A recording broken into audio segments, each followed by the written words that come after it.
Hello friend, welcome to just tutorial YouTube channel. Friends, हम लोग civics का 27वां practice set solve करेंगे, जो आपके उत्तर प्रदेश एलटी ग्रेड परीक्षा के लिए काफ़ी महत्वपूर्ण है। टीजीटी पीजीटी के लिए भी जो लोग तैयारी करते हैं उनके लिए भी महत्वपूर्ण होगा। तो वीडियो पर लास्ट तक बने रहिएगा। वीडियो अच्छा लगे तो चैनल को सब्सक्राइब कर लीजिएगा, लाइक कीजिएगा, दोस्तों में शेयर भी कर दीजिएगा, बेल आइकन पर प्रेस कर लीजिएगा ताकि आने वाले वीडियो का नोटिफिकेशन सबसे पहले मिल सके। तो चलिए क्वेश्चन को शुरू करते हैं, और इसके पहले का सभी पार्ट आप लोग प्ले लिस्ट में जाकर के सॉल्व कर सकते हैं प्रैक्टिस वाइज।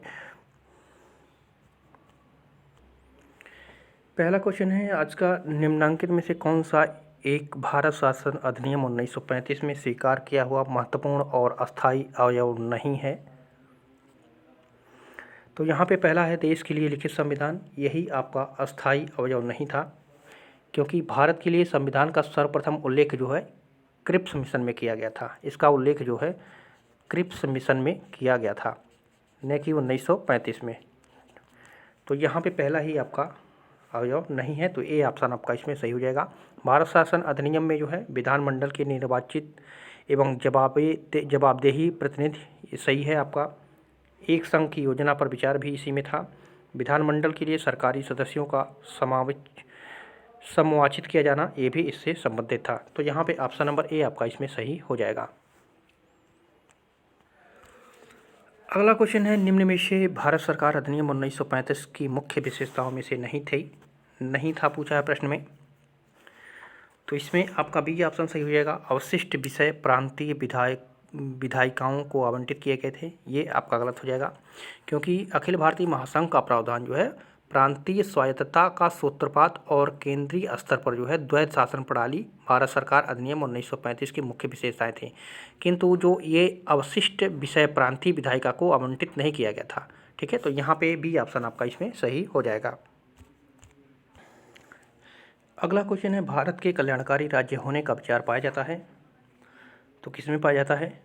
तो संविधान की प्रस्तावना में भी और राज्य के नीति निर्देशक तत्वों में भी। तो यहाँ पे डी ऑप्शन आपका सही हो जाएगा। ठीक है, भारतीय संविधान की प्रस्तावना तथा राज्य के नीति निर्देशक तत्वों में कल्याणकारी राज्य होने का विचार पाया जाता है। यद्यपि अगर देखा जाए तो संविधान की प्रस्तावना में जो है कल्याणकारी शब्द का कहीं उल्लेख नहीं है, किंतु उसमें जो अंतर्निहित माना जाता है। और राज्य के नीति निर्देशक तत्वों में जो है अनुच्छेद 38 के अनुसार राज्य लोक कल्याणकारी की अभिवृद्धि के लिए सामाजिक व्यवस्था बनाएगा, ये अनुच्छेद 38 में कहा गया है। तो ये अनुच्छेद भी बहुत ही महत्वपूर्ण है। ठीक है, इसको भी आप लोग याद रखिएगा। अनुच्छेद 38 में कहा गया है कि राज्य लोक कल्याण की अभिवृद्धि के लिए सामाजिक व्यवस्था बनाएगा। तो यहाँ पे डी ऑप्शन आपका इसमें सही हो जाएगा। अगला क्वेश्चन है, खिलाफत आंदोलन को समर्थन दिया था। तो खिलाफत आंदोलन को समर्थन किसने दिया था? तो ये गांधी जी ने दिया था। डी ऑप्शन करेक्ट हो जाएगा। ठीक है, अंग्रेजों द्वारा तुर्की साम्राज्य का विभाजन करने के विरुद्ध जो है खिलाफत आंदोलन प्रारंभ हुआ। दिल्ली में 23 नवंबर 1919 को होने वाले खिलाफत कमेटी के सम्मेलन की अध्यक्षता महात्मा गांधी को प्रदान की गई थी। और दिसंबर 1919 में हुए भारतीय राष्ट्रीय कांग्रेस के अमृतसर अधिवेशन के खिलाफ जो है आंदोलन को और अधिक बढ़ावा मिला था। तो यहाँ पे डी ऑप्शन आपका करेक्ट हो जाएगा। अगला क्वेश्चन है, निम्न में से किसी भारतीय संविधान की संघीय लक्षण नहीं माना जाता है। संघीय लक्षण किसको नहीं माना जाता है? तो एकहरी नागरिकता को जो है संघीय लक्षण नहीं माना जाता है। एकहरी नागरिकता भारत के संविधान का संघीय लक्षण नहीं है। भारतीय संविधान में जो है एकात्मक और संघात्मक दोनों ही विशेषताएं मौजूद हैं।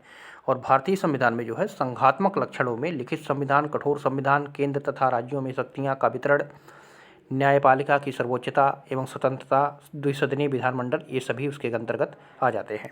तो यहाँ पे सी ऑप्शन आपका इसमें सही हो जाएगा। अगला क्वेश्चन है, निम्नलिखित में से कौन सही सुमेलित है? तो 1940 भारतीय राष्ट्रीय कांग्रेस का लाहौर अधिवेशन, तो ये तो 1940 में नहीं हुआ था, ये तो 1929 में हुआ था। ठीक है, तो पहला ही गलत हो जाएगा। राजगुरु को फांसी 1931 में, तो ये आपका सही हो जाएगा, ये सही सुमेलित है।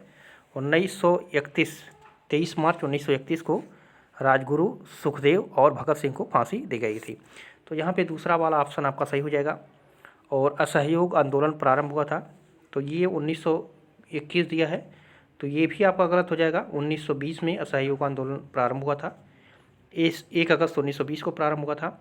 और रॉलेट सत्याग्रह तो रॉलेट सत्याग्रह 1920 नहीं है, बल्कि ये 1919 है। तो यहाँ पे सही सुमेलित पूछा था प्रश्न में, तो यहाँ पे भी ऑप्शन आपका इसमें सही हो जाएगा। अगला क्वेश्चन है, भारतीय राष्ट्रीय ध्वज में चक्र किसका प्रतीक है?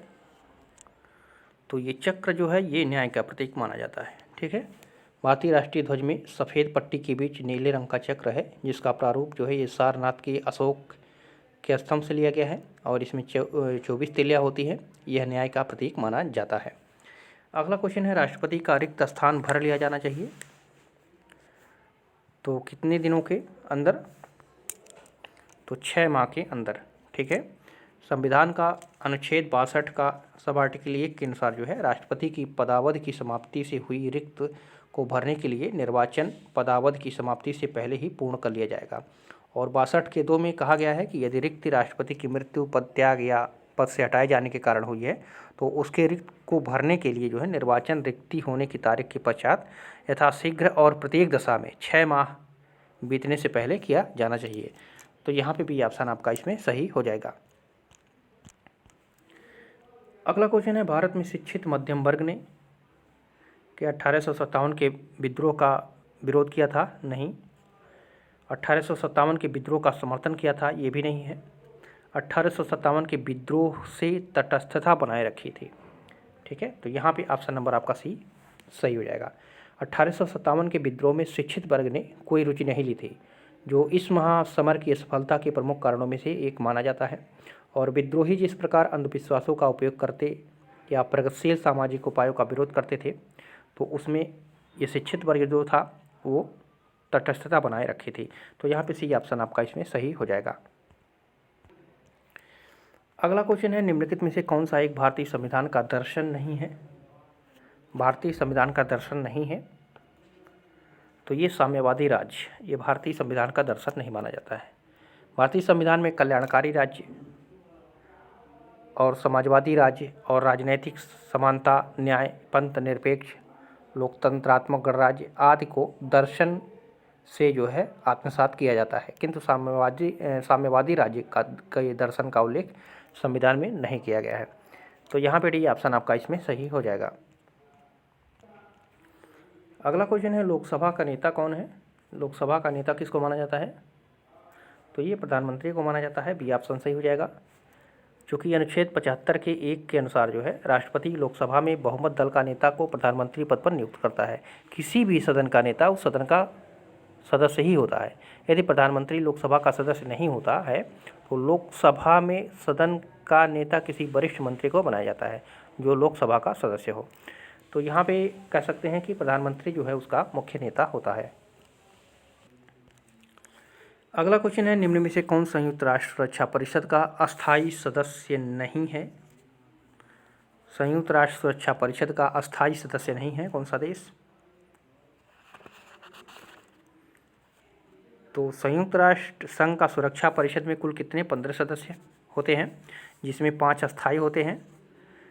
तो अस्थायी में आपका आ जाता है चीन, फ्रांस आ जाता है, ब्रिटेन आ जाता है, संयुक्त राज्य अमेरिका आ जाता है। जर्मनी जो है उसका अस्थायी सदस्य नहीं है। ठीक है, तो यहाँ पे ए ऑप्शन आपका इसमें सही हो जाएगा। और इसमें 10 अस्थायी सदस्य जो है आम सभा द्वारा जो है चुना जाता है। तो यहाँ पे ए ऑप्शन आपका इसमें सही हो जाएगा। 5 सदस्य अस्थायी होते हैं, जिसमें फ्रांस है, चीन है, ग्रेट ब्रिटेन है, संयुक्त राज्य अमेरिका है और रूस है। अगला क्वेश्चन है, मानव समाज राज्य के माध्यम से संबंधित व्यक्तियों को बालू का ढेर नहीं बल्कि समूहों का ऊर्ध्वगामी पद सोपान है। यह किसने कहा है? तो ये कहा था जे.एन. फिगिस ने। यहाँ पे ऑप्शन नंबर ए आपका सही हो जाएगा। जे.एन. फिगिस ने कहा था कि मानव समाज राज्य के माध्यम से संबंधित व्यक्तियों का बालू का ढेर नहीं बल्कि समूहों का ऊर्ध्वगामी पद सोपान है। इंपॉर्टेंट क्वेश्चन है, तो यहाँ पे ऑप्शन नंबर ए इसमें आपका सही हो जाएगा। अगला क्वेश्चन है, निम्नलिखित में से कौन राज्य की बहुलवादी अवधारणा नहीं है? बहुलवादी अवधारणा नहीं है तो सी ऑप्शन आपका सही हो जाएगा। एक तत्वपरक संप्रभुता की जो अवधारणा होती है ये बहुलवादी अवधारणा नहीं है, ठीक है। संप्रभुता के एकलवादी विचारधारा के विपरीत बहुलवादी की विचारधारा होती है और एकलवादी संप्रभुता की प्रतिक्रिया स्वरूप जो है बहुलवाद अस्तित्व में आया था। बहुलवाद ने जो है संप्रभुता के वास्तविक प्रकृति की नई व्याख्या की थी। तो यहाँ पे आपका ऑप्शन नंबर सी इसमें सही हो जाएगा। अगला क्वेश्चन है, निम्नलिखित में से कौन सा एक संप्रभुता के बहुलवादी सिद्धांत का समर्थक नहीं है। संप्रभुता के बहुलवादी सिद्धांत का समर्थक नहीं है प्रश्न में पूछा है। तो लॉर्ड ब्राइस, ठीक है, Otto Gierke, F W. Maitland, Harold Laski, ये जो है संप्रभुता के बहुलवादी सिद्धांत के समर्थक माने जाते हैं। और लॉर्ड ब्राइस जो है संप्रभुता के एकलवादी सिद्धांत का समर्थक था। इसको भी आप लोग याद रखिएगा, एकलवादी सिद्धांत का समर्थक था। अगला क्वेश्चन है, निम्नलिखित में से कौन सा अधिकारों का सबसे पुराना सिद्धांत है। तो आप लोग जानते होंगे प्राकृतिक अधिकारों का सिद्धांत जो है ये सबसे पुराना है। ऑप्शन नंबर डी इसमें आपका इसमें सही हो जाएगा।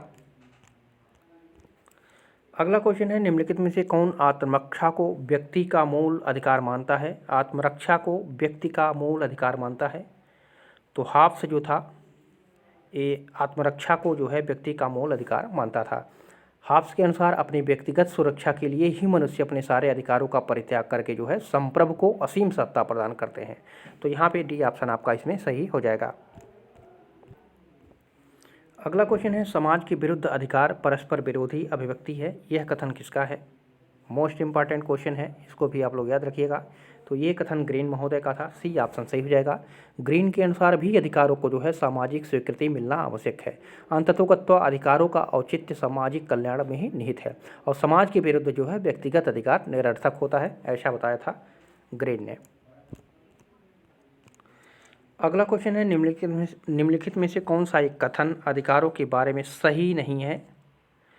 तो अधिकार वे होते हैं जो मात्र व्यक्तित्व को समृद्ध बनाते हैं, ये सही है। वे सामाजिक एकता को बढ़ावा देते हैं, सही है। वे सामाजिक प्रगति को बढ़ाते हैं, ये भी सही है। वे समाज से स्वतंत्र हैं, ऐसा कुछ नहीं है। टी ऑप्शन आपका इसमें सही हो जाएगा, क्योंकि अधिकार का सर्वप्रथम लक्षण यह है कि अधिकार का अस्तित्व समाज में ही संभव है, ठीक है। समाज से स्वतंत्र नहीं है बल्कि समाज में ही संभव है। तो यहाँ पे डी ऑप्शन आपका इसमें सही हो जाएगा, क्योंकि प्रश्न में नहीं पूछा है। अगला क्वेश्चन है, किसे संप्रभुता के उच्च धर्माध्यक्ष के रूप में जाना जाता है। संप्रभुता के उच्च धर्माध्यक्ष के रूप में किसको जाना जाता है। तो ये रूसो को जाना जाता है, ठीक है। बोधा और ग्रोसियस की संप्रभुता जो है मर्यादित है, जबकि रूसो के अनुसार जो है जन संप्रभुता अदेय, अविभाज्य, असीम, अमर्यादित एवं निरंकुश होती है, इसलिए जो है उसे संप्रभुता का उच्च धर्माध्यक्ष कहा जाता है। तो यहाँ पे सी ऑप्शन आपका इसमें सही हो जाएगा।